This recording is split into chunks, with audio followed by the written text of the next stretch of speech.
Haleluya, puji nama Tuhan. Selamat malam semuanya, shalom. Haleluya. Puji Tuhan, bertemu kembali di tempat ini. Saudara kita yang sudah hadir, percaya bahwa Tuhan selalu hadir di mana 2-3 orang berkumpul menyerukan nama Tuhan, di dalam nama Tuhan, maka Dia berkata Dia hadir. Amin. Sebab itu kita percaya Allah Roh Kudus ada di tengah-tengah kita dan kita mempersembahkan pujian syukur kita hanya kepada Dia. Mari sama-sama kita berdoa. Tuhan Yesus, kami bersyukur untuk malam hari ini kami boleh datang kembali di tempat ini dengan tubuh yang sehat diberkati Tuhan. Kami bersyukur untuk anugerah-Mu, kebaikan-Mu yang Kau nyatakan bagi kami. Saat ini Tuhan, kami mau meninggikan nama-Mu, kami mau mengagungkan Engkau lewat pujian, penyembahan kami. Biarlah di tempat ini tahta-Mu dibangun Tuhan, sehingga kuasa-Mu terjadi, dicurahkan di tengah-tengah umat-Mu. Terpujilah nama-Mu di dalam berkat nama Tuhan Yesus Kristus, Allah yang hidup, Allah yang berkuasa. Kami berdoa dan mengucapkan syukur. Haleluya. Amin. Puji Tuhan. Mari kita berdiri bersama-sama Bapak Ibu. Kita mau bernyanyi buat Tuhan sebab Dia Tuhan sumber kekuatan bagi kita semua. Haleluya.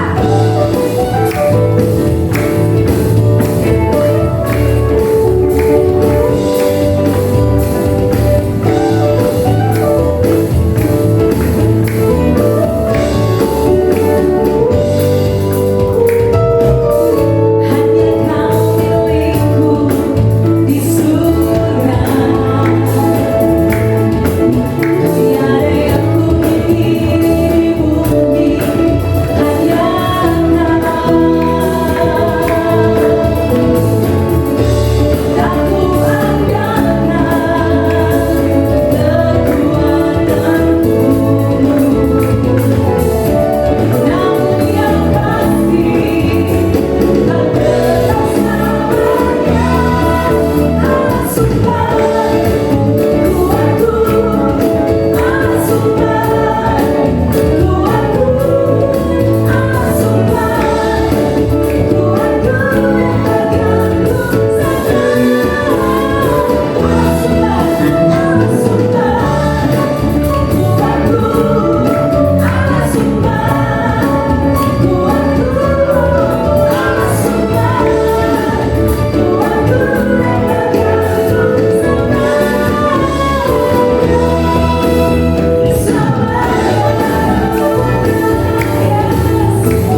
dalam hidup kita masing-masing, yang kadang-kala membuat kita ingin menyerah, kadang-kala membuat kita putus asa.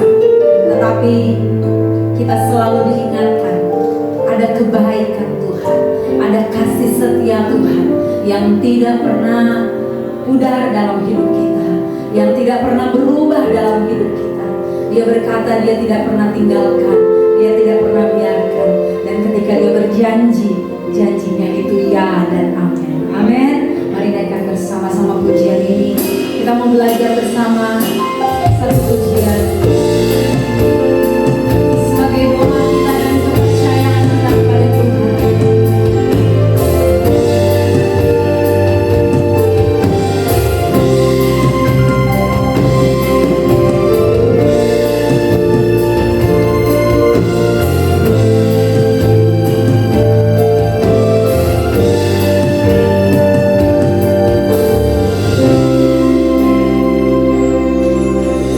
Ada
Biarlah urapan daripada Roh Kudus-Mu ya Tuhan, yang boleh mengurapi kami satu demi satu. Apapun ya Tuhan yang difirmankan boleh menyentuh setiap hati kami. Biarlah Tuhan, umat-Mu boleh mendapatkan berkat yang dari Tuhan sendiri. Jamahan daripada Roh Kudus-Mu sendiri ya Tuhan. Biarlah Tuhan bekerja di tengah-tengah kami, dan kami berpulang Tuhan dengan sesuatu yang baru. Saat ini Tuhan, hamba hanyalah hamba-Mu. Mari Tuhan Engkau pakai apapun yang Tuhan ingin firmankan, biarlah itu yang keluar dari mulut. Terima kasih ya Bapa, terima kasih. Biarlah Tuhan beserta dengan kami sekalian. Tidak ada seorang pun yang Tuhan lalui. Tuhan bekerja di tengah kami saat ini. Terima kasih Bapa. Di dalam nama Tuhan Yesus Kristus, Allah kami yang hidup, kami mengucap syukur. Amin.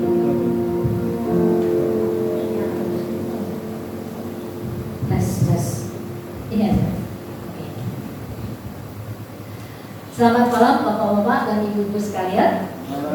Ya, kita tahu bahwa sekarang adalah bulan Agustus. Ya, kalau bulan Agustus pasti untuk negara kita ini ada sesuatu yang istimewa. Ya, baru aja 3 hari yang lalu kita bersama-sama seluruh negara ini merayakan apa ya? Masuk nggak tahu 3 hari yang lalu? Ya, kemerdekaan negara kita, ya, kemerdekaan dari negara Indonesia ini. Tanpa terasa 81 tahun, ya, itu suatu usia yang sangat tidak muda, bahkan sudah lansia ya kalau manusia, ya, tahun 81 tahun, ya. Nah, di mana-mana kita merayakan kemerdekaan Indonesia dengan sangat meriah, berbagai acara banyak dilakukan, ya. Nah, saudara, ketika kita mendengar kata kemerdekaan, ya, atau intinya merdeka, maka apa yang ada di benak kita? Apa yang ada di pikiran kita begitu kita mendengar kata merdeka, ya? Itu artinya apa, saudara? Bebas, ya. Merdeka itu artinya bebas, dan itulah yang didambakan oleh setiap orang, ya. Tetapi kemerdekaan seperti apa yang diinginkan oleh kita orang-orang Kristen khususnya, ya? Maka saya ingin menghubungkan itu dengan firman Allah. Ada enggak ya firman Tuhan yang mengatakan tentang kemerdekaan? Ternyata ada, ya. Ya, jadi silakan tadi di slide-nya ya. Kemerdekaan Kristen ini ternyata ada, saudara. Ya, kata merdeka itu diberikan di Alkitab, di firman Allah itu ada, dan saya ambil dari Galatia 5 dan Galatia pasal 5, ayatnya cuma 2 aja, yaitu ayat yang pertama dan ayat yang ke-13, ya. Nah, tapi sebelum saya masuk ke dalam ayat firman Tuhan itu, saya mencoba untuk membuka, ya, di kamus gitu ya. Saya pakai ambil Google aja. Apa sih artinya kata merdeka itu? Ternyata kata merdeka itu banyak, ya, macam-macam gitu. Tapi saya cuma ambil 2 poin saja, ya. Saya rangkum, ya, saya ringkas jadi 2 poin. Apa sih merdeka itu? Ya, mari silakan. Pertama, sana dikatakan Google, ya, merdeka itu artinya keadaan dari suatu bangsa atau suatu negara atau suatu individu. Jadi artinya tidak cuma negara saja yang bisa merdeka, tetapi individu itu juga menginginkan kemerdekaan. Merdeka untuk apa? Yaitu untuk berdiri sendiri. Artinya bebas. Ya, bebas dari apa? Bebas dari penjajahan, bebas dari penindasan, atau bebas dari kekuasaan. Nah, itulah, ya, yang dimengerti oleh orang pada umumnya. Jadi artinya kalau kita merdeka, maka kita menginginkan suatu kebebasan bagi bangsa atau negara. Itu kita tentu tidak mau dijajah. Tapi faktanya negara kita pernah dijajah cukup lama ya saudara ya. Bangsa Belanda menjajah kita berapa saudara? Apa 3 tahun? Apa 35 tahun? Ternyata 350 tahun. Nah, di dalam penjajahan itu pasti ada apa? Ya, ternyata kalau kita dijajah oleh orang, maka tak terhindarkan, ya, karena mereka memiliki kekuasaan, maka biasanya melakukan penindasan. Kita mengucap syukur ya, pada saat ini negara kita sudah merdeka, tidak lagi di dalam penjajahan negara manapun juga, ya, sehingga negara lain tidak bisa, ya, menindas kita lagi, ya, walaupun mereka memiliki kekuasaan yang besar seperti Amerika, itu kan besar sekali, tapi mereka tidak bisa menjajah kita atau menindas kita, menguasai kita, karena kita negara yang merdeka, ya. Jadi suatu yang sangat luar biasa ya saudara, bagaimana ketika kita memiliki kebebasan atau kemerdekaan itu, maka tidak ada lagi orang yang bisa menguasai kita, ya. Nah saudara, karena saat ini saya tidak sedang membicarakan tentang bangsa atau negara, tapi saya lebih menekankan pada individu, ya. Kebebasan dari kita sudah bukan penjajahan atau penindasan, ya, ataupun kekuasaan seseorang. Nah, kita sampai pada poin yang kedua. Poin kedua dari merdeka itu apa? Ya, pada saat kita merdeka, maka kita memiliki kedaulatan atau hak penuh. Untuk apa? Yaitu untuk mengatur. Ya, mengatur itu bisa wilayah, bisa nasib sendiri. Nah, wilayah itu biasanya adalah negara, ya, dari satu negara menguasai atau menjajah negara lain, maka dia mengatur wilayahnya. Tetapi kalau individu, maka kita berhak, kalau kita merdeka, maka kita berhak mengatur nasib kita sendiri. Artinya tanpa ada campur tangan orang lain atau pihak asing atau pihak lain. Artinya kita menentukan nasib kita sendiri. Kita menentukan apa yang kita inginkan sendiri. Itu secara umum. Dan puji Tuhan ternyata tidak hanya berhenti sampai di sana, ya. Karena kemerdekaan itu umum. Sekarang kita akan masuk dalam kemerdekaan Kristen. Itu yang bagaimana? Mari kita lihat, ya, next slide, yaitu apa makna kemerdekaan dalam kehidupan orang Kristen sehari-hari, ya. Yang pertama saya ambilkan dari Galatia 5 ayat yang pertama, ya. Galatia 5 ayat pertama, di sana saya baca dulu ya.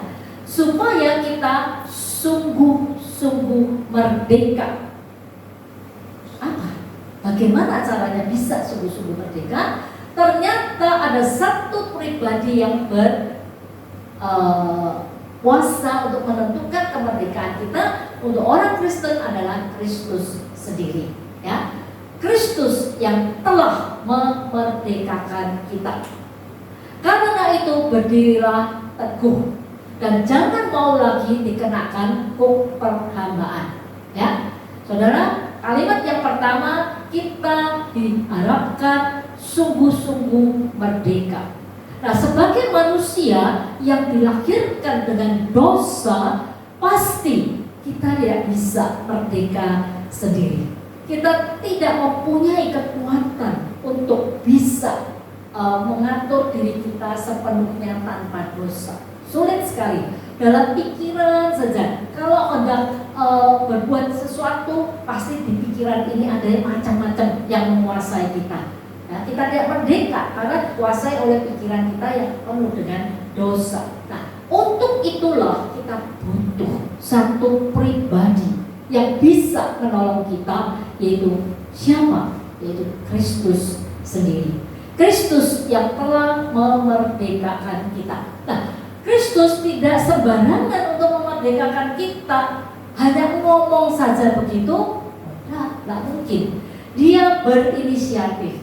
dia melakukan sesuatu, dan untuk itu harus diambil suatu keputusan yang sangat besar untuk bisa memerdekakan manusia, umat manusia di seluruh dunia. Dan saudara harus mengerti, memerdekakan manusia di dunia itu bukan pada zaman ini saja, tahun 2000,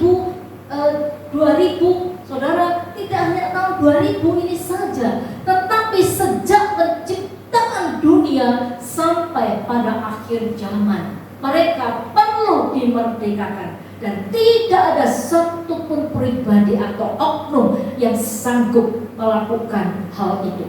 Oleh karena itu Allah sendiri berinisiatif. Allah sendiri mengirimkan Kristus ke dunia ini. Apa tujuannya? Yaitu untuk memerdekakan kita. Dan puji Tuhan bahwa Kristus telah memerdekakan kita.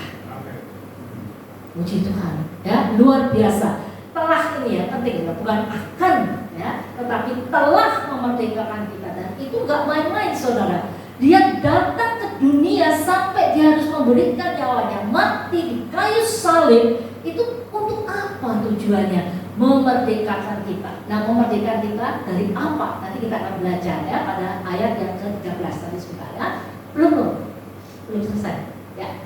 Karena itu berdirilah teguh.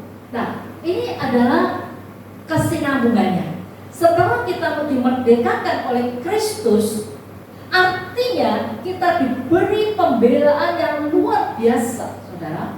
Ya, bukan hanya dengan kata-kata, tapi dengan nyawanya sendiri. Dan untuk itu dia harus ada di salib, saudara. Tidak bisa tidak. Jadi banyak orang yang bingung, kenapa harus Kristus? Kenapa tidak orang biasa saja bisa? Karena tidak ada seorang pun yang mampu menanggung dosa seluruh umat di bumi sejak penciptaan sampai pada akhir zaman. Ada nggak orang yang mampu? Tidak ada. Maka Allah harus mengambil inisiatif, melakukan itu, memerdekakan kita itu. Oleh karena itu saudara, berdirilah teguh. Dalam arti you are on the right track. Saudara sudah ada di dalam jalur yang benar. Saudara adalah pengikut Kristus, dan pembela kita adalah Kristus sendiri. Ketika kita menghadapi masalah, ketika kita menghadapi persoalan, saudara, berdirilah teguh. Kenapa? Karena Kristus ada bersama kita. Karena Kristuslah yang membela kita. Oleh karena itu saudara, terusannya adalah jangan mau lagi dikenakan hukum perhambaan. Nah, hukum perhambaan apa nanti akan saya bahas dengan panjang lebar nanti ya. Jangan mau saudara, jangan mau lagi dikenakan hukum perhambaan. Artinya jangan lagi menjadi hamba, ya, jangan jadi hamba. Hamba ini kita harus belajar sedikit istilah atau term ya. Dalam bahasa Indonesia mungkin kita juga mengenal hamba itu apa? Dulu kita bilang hamba, tapi sekarang kita bilang pelayan. Ya, bahkan untuk bisa lebih halus lagi dikatakan asisten rumah tangga. Ya, saya punya teman istrinya bekerja. Ya, kalau bahasa Inggris katakan servant, gitu ya. Paling bagus itu maid, kemudian servant, ya, saudara. Tapi hamba di sini artinya adalah slave.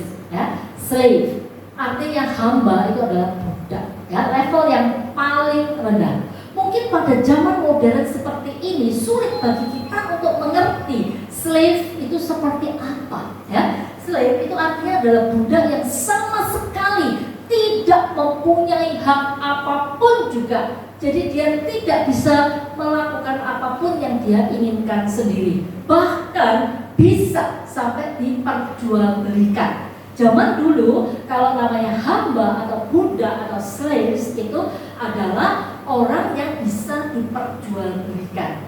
Ya, kalau saudara pernah belajar sejarah zaman dulu pasti tahu ya bagaimana orang-orang Barat itu memperjualbelikan orang-orang kulit hitam, ya, mereka yang tidak terpelajar begitu dijual beli dan tidak punya hak apapun juga, kasih makan atau enggak terserah tuannya. Gaji boro-boro nggak ada ya saudara ya. Jadi betul-betul menjadi hamba yang tidak punya hak apa-apa. Nah, saudara di sini menjadi hamba itu adalah ternyata kita akan lihat ya. Nah, padahal setiap orang menginginkan ya bebas itu tadi ya, merdeka ya. Sehingga saudara, saya kutip sebuah kalimat ya saudara ya. Silakan di next slide berikutnya. Satu lagi. Ya, oke. Saudara, saya ingin mengambil sebuah kalimat saja ya dari seorang bijaksana ya, tapi anonim sayangnya ya. Saya baca, saya suka dengan kalimat ini ya. If we want to have a complete freedom is a misconception of what life is all about. Jika kita menginginkan suatu kebebasan sepenuhnya, kebebasan yang mutlak atau kebebasan yang absolut, itu adalah suatu konsep yang salah atau konsep yang keliru tentang apa itu kehidupan yang sesungguhnya atau yang sebenarnya, yang benar gitu ya. Nah, padahal zaman sekarang ini banyak sekali orang yang ingin bebas sepenuhnya, ingin bebas mutlak, absolut. Aku mau mengatur diriku sendiri, pokoknya aku bebas dari kuasa atau penindasan atau tekanan siapapun. Terutama anak muda zaman sekarang banyak sekali ya yang seperti itu, juga mereka mengajukan berbagai demo dan sebagainya, ingin bebas dari ini, ingin bebas dari itu. Tapi kalau kita menginginkan ya complete freedom, mungkinkah itu terjadi dalam kehidupan seseorang?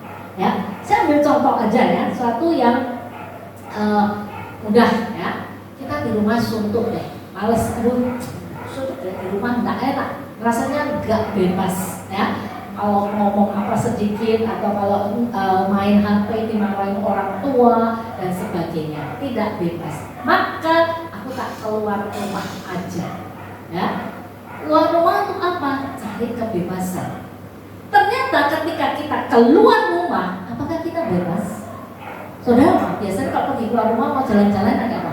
Naik mobil bukan? Naik kendaraan kan? Nah, apakah dengan naik kendaraan itu saudara bebas? Sama sekali boleh melakukan apapun juga? Jelas enggak ya saudara. Jadi di luar sana penuh dengan ketidakbebasan. Ketika saudara pikir keluar dari rumah itu bebas, ternyata tidak bebas.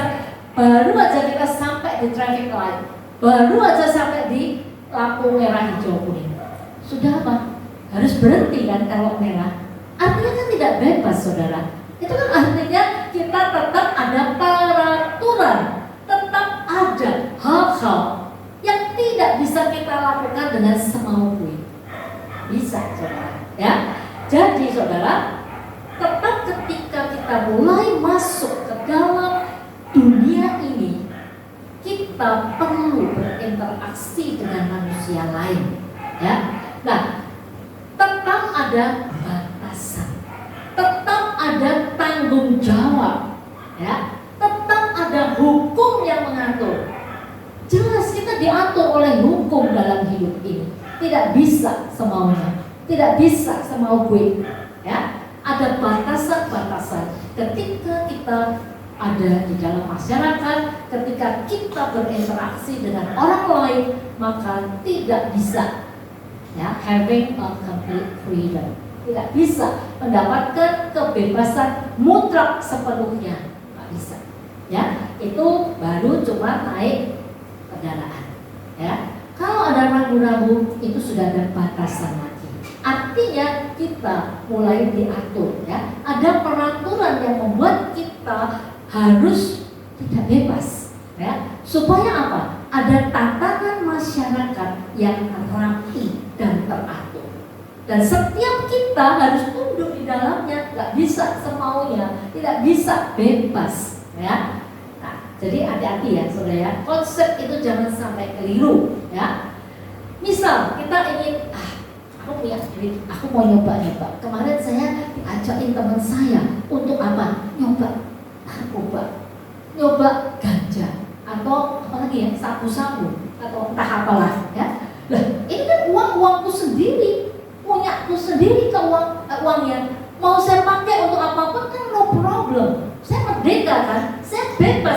mengatur dengan uang saya sendiri untuk membeli ini dan itu. Tetapi ketika saudara masuk pada hal ranah yang tidak bebas lagi itu, saudara tetap mempunyai tanggung jawab di sana. Sebagai orang Kristen yang tinggal di dalam masyarakat, kita tidak bisa sepenuhnya bebas. Ada tanggung jawab, ada batasan, ada hukum yang mengatur kita. Nah, enak dong ya. Ada aturan itu kan tidak enak, saudara. Ya. Contoh yang simpel saya balik lagi ke lalu lintas, saudara. Kalau semua orang merasa berhak bebas memakai jalan tanpa mau berhenti pada waktu lampu merah, saudara, semua merasa berhak. Dan itu sering saya alami zaman dulu ya, saudara. Waktu saya kuliah itu di Keranggan itu loh, jalan Keranggan sama jalan Gajah Mada itu ya, saudara ya. Nah itu selalu terjadi traffic jam yang berjam dulu ya, berapa puluh tahun yang lalu gitu ya. Nah saya kalau mau kuliah itu selalu lewat jalan itu, saudara.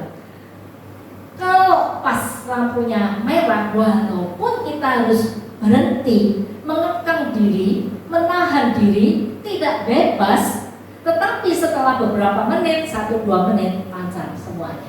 Ya, peraturan ditegakkan, maka kita bisa ya berjalan dengan enak. Tapi saya sering mengalami lampu lalu lintas itu pas mati, saudara. Ya ampun. Begitu lampu lalu lintas mati, apa yang terjadi? Setiap manusia, setiap individu merasa punya hak, merasa ingin bebas untuk bisa jalan semaunya. Nah betul, dari sini maju, dari sana maju, sana maju, apa terus bisa jalan, saudara? Enggak, ternyata itu terjadi keruwetan yang besar, saudara. Baru bisa beres, itu kan sepele sekali, tapi saya sering mengalami hal itu.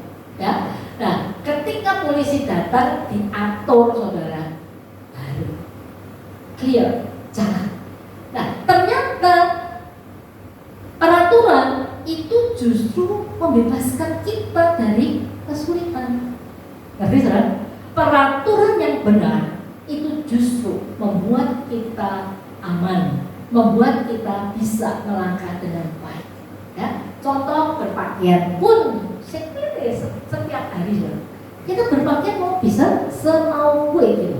Iya, tapi bisa nggak bebas sampai sebebas-bebasnya mau pakai apa aja atau bahkan nggak pakai pakaian?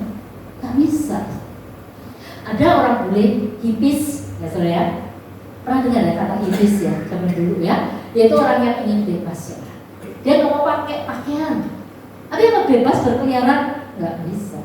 Justru dia harus pergi ke suatu tempat yang ada itu cuma di Bali, itu pun cuma di Kuta, ya zaman dulu ya, sekarang sudah bisa ya. Artinya apa, saudara? Dia ingin bebas semaunya, tetapi justru terbatas, ada di satu tempat. Jadi segala hal yang kita lakukan, saudara, tidak mungkin ada complete freedom. Ya, nah oleh karena itu Tuhan memberikan batasan. Ya, kita ambil di dalam Galatia 5 ayat yang ke-13. Sebelum ini, slide sebelum ini. Galatia 5 ayat 13. Satu slide sebelumnya. Tolong. Galatia 5 ayat, nah, thank you. Galatia 5 ayat 13. Ya, saudara, ini satu ayat, tapi dalam sekali. Ada 3 aspek yang bisa kita ambil dan pelajari. Ya, saudara-saudara, memang kamu telah dipanggil untuk merdeka. Tetapi janganlah kamu mempergunakan kemerdekaan itu sebagai kesempatan untuk kehidupan dalam dosa. Melainkan layanilah seorang akan yang lain oleh kasih. Di dalam ayat 1 ini ada 3 aspek yang saya bedah. Ya, yang pertama, saudara, dikatakan saudara-saudara memang kamu telah dipanggil untuk merdeka. Jadi Tuhan sendiri memanggil kita untuk bisa bebas memang. Untuk tidak tertekan atau ditindas oleh sesuatu. Nah, apa, saudara? Ya, hal apa sebenarnya yang membuat kita tidak merdeka? Ya, yang Tuhan inginkan kita bisa bebas atau merdeka itu apa saja? Kita termasuk poin yang kedua, janganlah kamu mempergunakan kemerdekaan itu untuk apa? Kesempatan hidup dalam dosa. Ya, jadi ternyata kata merdeka itu konotasinya adalah di dalam bebas dari kehidupan dosa. Ya, yang pertama tadi merdeka. Kita boleh merdeka apa ya? Ini ya, kita boleh bebas atau merdeka untuk berkarya, untuk berkreasi, untuk menyampaikan ide, menyampaikan pendapat, menyampaikan saran-saran. Artinya hal-hal yang positif. Jadi saudara, saya berikan tambahan supaya saudara jelas ya. Merdeka ini dalam arti adalah kita melakukan hal positif, itu kita memiliki freedom. Saudara mau berpendapat, monggo silahkan, gak apa-apa. Cuman ya jangan memaksa kehendakku harus dituruti, gak model ya. Tetapi kita harus, saudara, menyampaikan saran, menyampaikan ide, menyampaikan usul, itu sangat boleh.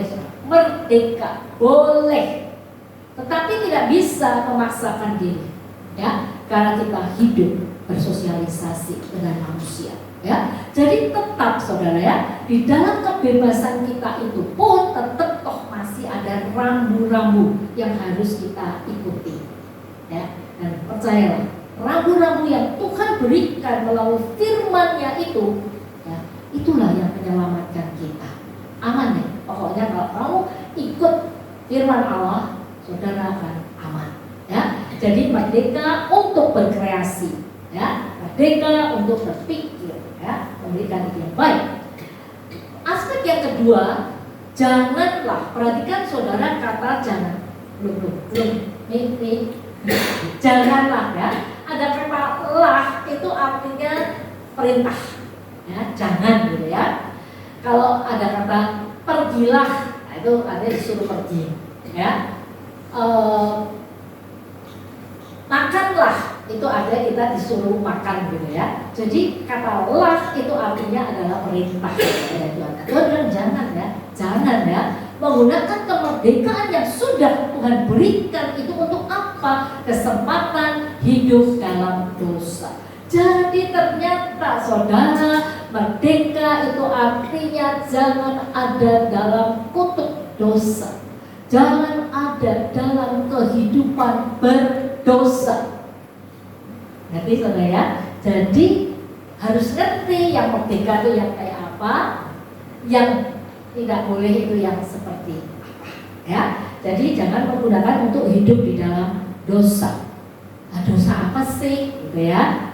Simpel aja sebenarnya di sekitar kita. Saya bilang sehari-hari ya. Dosa apa sih? Dosa berbohong. Pernah nggak lihat? Sering nggak media? Entah berapa lama sekali nggak tahu. Semoga tidak ya. Bebas dari dosa menipu, dosa berbohong, dosa mencuri, dosa menyakitin orang, dosa iri hati. Aduh banyak deh. Kalau mau dibuat list atau daftarnya nggak akan habis, saudara, sampai malam saya ngomong ya. Jadi saudara, yang Tuhan inginkan dalam kehidupan kita adalah bebas dari kehidupan dalam dosa ya. Bebas artinya bebas dari dosa. Nah saudara bisa memberikan list itu ya, daftar ya. Saya pernah memberikan pada mahasiswa saya dan dia senang banget ya, buat list gitu ya, daftar kanan dan kiri gitu ya.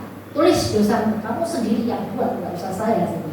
Yuk buat dosa saya. Oh saya suka ngomong menyakiti orang, kasar, ngomong kasar. Yang kedua, saya sering iri hati sama orang, sering sekali saya mengingini barang-barang orang, bla bla bla dan sebagainya. Banyak, saat itu panjang. Nah terus yang baik yang mana? Mana yang kamu berani pindahkan itu ke sebelah kanan kalau kamu sudah tidak melakukan hal itu lagi? Ibu, ternyata sulit, ternyata susah. Cuma menghilangkan aja, kita sudah terbiasa berbohong gitu ya. Alah nggak apa-apa, bohong sedikit nggak masalah gitu ya. lama-lama jadi banyak loh saudara. Hati-hati deh ya. Nah, berani nggak saudara? Ya, atau yang gampang deh marah. Oh Bu, aku sering banget marah gitu. Nah, sehari marah berapa kali?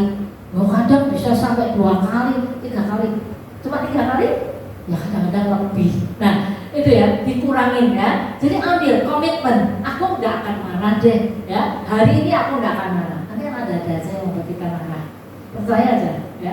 Iya loh Bu, ternyata kemarin buku catatanku diambil adikku, dibuat mainan kapal-kapal diselokan. Marah kan? Nah itu. Ya jadi ada aja nanti ya. Banyak contoh yang seperti itu ya. Begitu kita ambil keputusan tidak marah, ya, tidak mau berdosa, menyakitin orang, nanti ada aja godaannya. Ya, di mana iblis itu tidak tinggal diam dan menginginkan kita untuk jatuh di dalam dosa. Ya, nah saudara, saya menghimbau atau menyarankan saudara bisa ambil buat list itu. Aku apa sih ya? Apa sih? Silakan taruh sendiri gitu. Ya, terus mana yang kira-kira aku sudah tidak gitu lagi. Ya, nah, saudara saya mencoba itu dengan marah, saudara ya. Pernah saudara sampai berbulan-bulan tidak pernah marah. Saya sekali marah, kakak saya bilang orang marah wagu gitu. Ya, wagu karena sudah lama tidak marah ya. Marah sekali itu gak apa ya.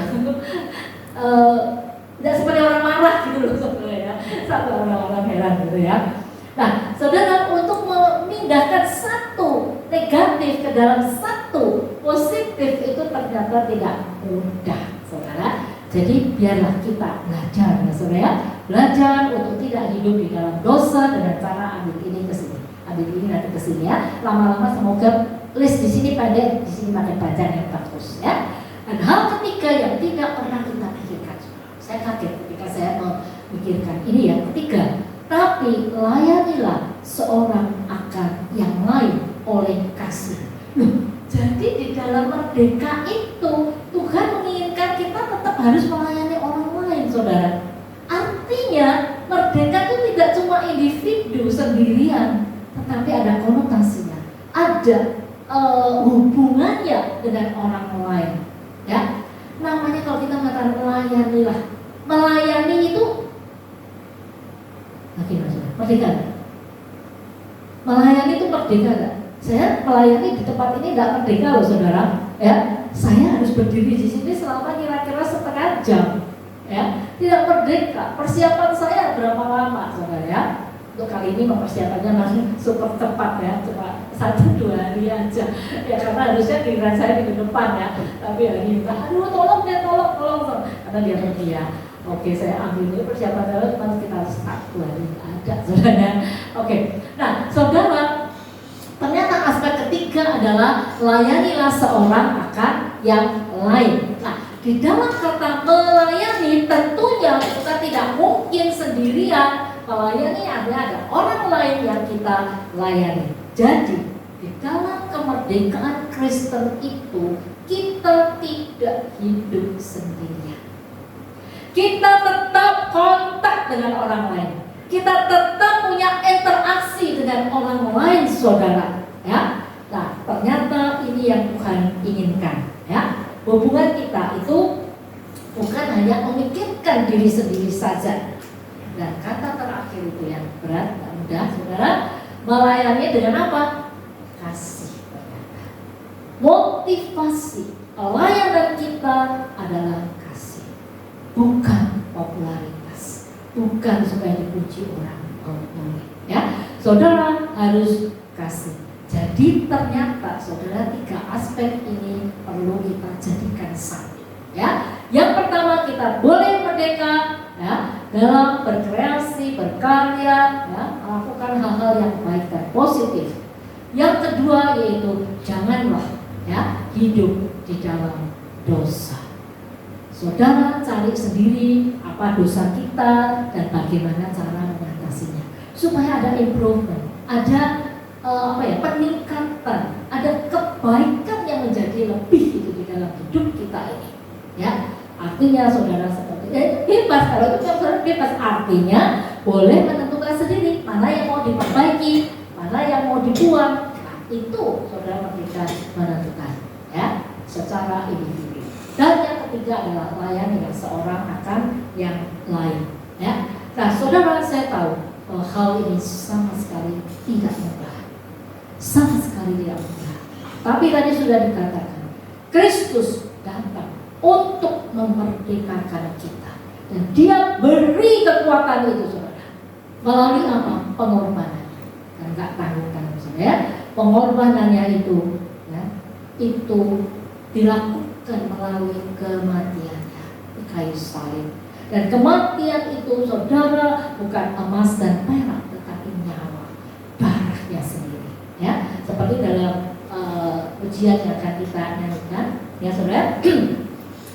Bukan dengan barang fana Tuhan membayar dosa kita, tapi dengan darah yang mahal, yang tidak bernoda dan bercelah. Bukan dengan emas perak Dia menebus hidup kita, tapi dengan segenap kasih dan pengorbanan yang mati, ya, dan meninggalkan kita telah mati dan meninggalkan cara hidup yang lama.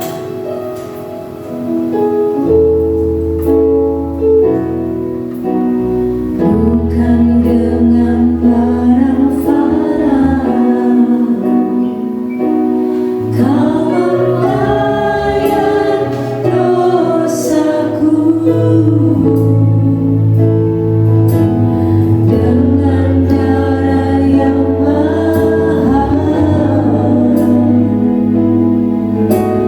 tiada noda dan celah.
kebenaran firman-Mu yang boleh kami dengarkan malam hari ini.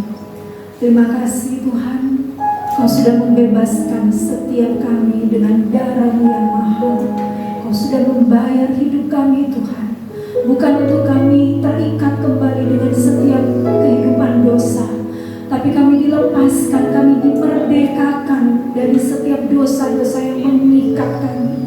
Sebab itu Tuhan, biarlah malam hari ini kebenaran yang Kau sudah sampaikan dalam hidup kami, biar kami boleh melakukan itu dalam hidup kami Tuhan.